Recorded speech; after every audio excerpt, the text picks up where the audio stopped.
So we just got a balance patch that actually shakes up the PvP meta a bit, and also some of the high-level top-end DPS builds in PvE.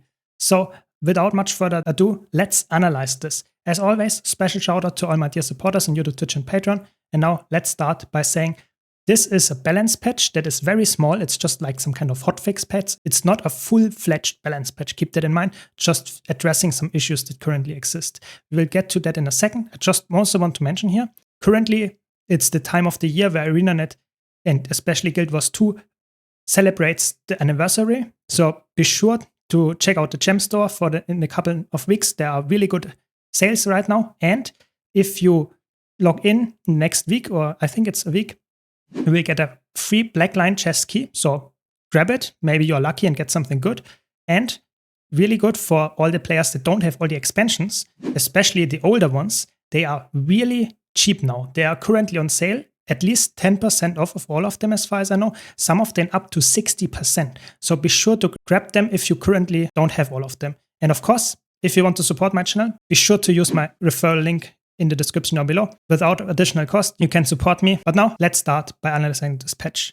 So we see here in the background, nothing too special, just some changes and some fixes for the most part, but something cool as well for all the PvE and Homestead fans. You can now summon your doorways in launch passes. That's really cool.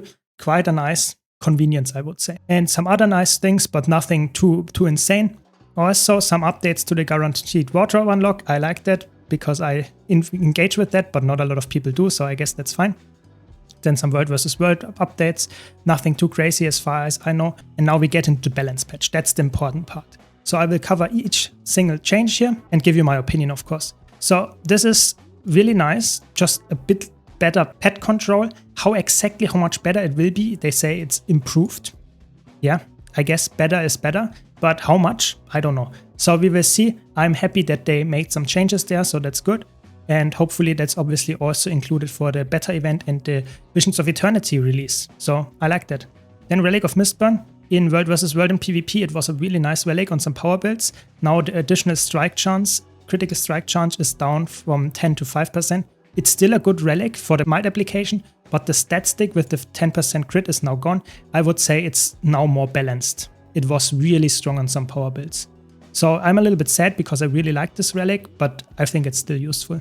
Especially Tempest gets a nerf here in PvP with Stoneheart. The duration of entering for not being able to get crits is 4 seconds, now down to 2.5 seconds. So that's actually quite a big nerf. It's like almost a 50% nerf. And I would say it's not the only thing that made Tempest strong, but it was one of the really strong things. So I think that's definitely making Tempest way more in line with, for example, Chronomancer or even Firebrand and Spellbreaker. So I think Tempest still a good support for sure, but definitely not as tanky anymore. You can be focused way easier. Then Mesmer, that's the big one. They already announced it in one of the developer live streams, now it's here. Bountiful Disillusionment. This trait now grants regen instead of stability with Professional Skill 4 and stability instead of resistance with Professional Skill 5. So your resistance uptime is even worse than before, and your stability is not on the F4 anymore, now it's in the F5. That means that Heal Chronomancer and PvE has a little bit harder time to upkeep stability. It's, in my opinion, not that much of a problem because you already had quite insane amount of stability. It's not as broken anymore.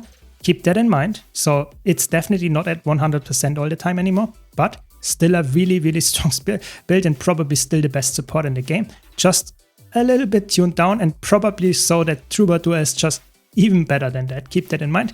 But that's also a nerf that I want to mention here. It's a crazy nerf in PvP and World vs. World as well, because the stability there was way more important than in PvE, because that was one of the most important things that you could provide all the time. Now you really have to invest some other things as well with your utility skills, for example, in stability.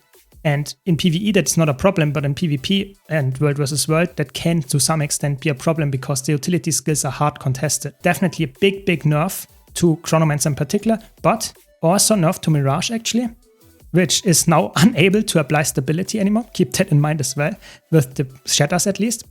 And it's also interesting because that's to some extent a buff or nerf depending on what kind of solo build you are playing. So on Mesmer it can also be changing a little bit up, but don't worry, most of the builds are completely intact. Mirage just overall gets damage nerfs. its damage nerfs in PvE. Then in PvP gets some heavy damage nerfs. Yeah, was expected, it was really overperforming there. And Dunecloak gets some nerfs in PvE and PvP.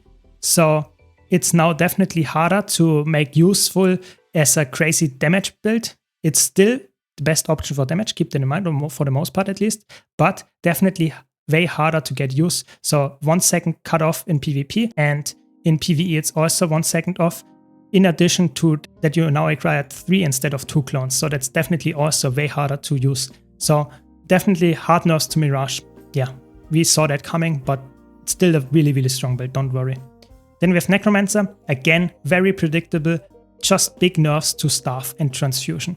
So it's just in PvP, incredible sustained nerfs to everything. Cooldown, power coefficients down, damage in general on Scourge with not spamming skills, that is down, healing is down, cleanses is down, everything on Scourge for the most part, but also core Necromancer and even Harbinger that use Staff, definitely big down. PvP only, keep that in mind. So in World vs. World completely fine, and in PvE untouched. So really just PvP, Scourge nerf. I think it's still playable, but definitely way harder, especially with this, for example. It's not longer playing protection, stuff like that. You are really like way less potent as a Scourge now. Keep that in mind if you're playing any Necromancer build. Transfusion is way worse now. It's not unplayable, like I said, but definitely really like they don't want to have a tank Necromancer with this. Ranger, just some buffs to Longbow. I'm not sure if the damage changes here are enough to make it playable. I think it could be working in some kind of burst build where you just swap to Longbow, use your rapid fire and swap back off. Yeah, I guess.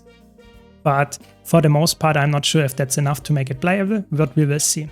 Then we have Revenant. Core Revenant gets a change with Roiling Mist, so now the healing in PvP only is reduced. That was a really, really strong heal.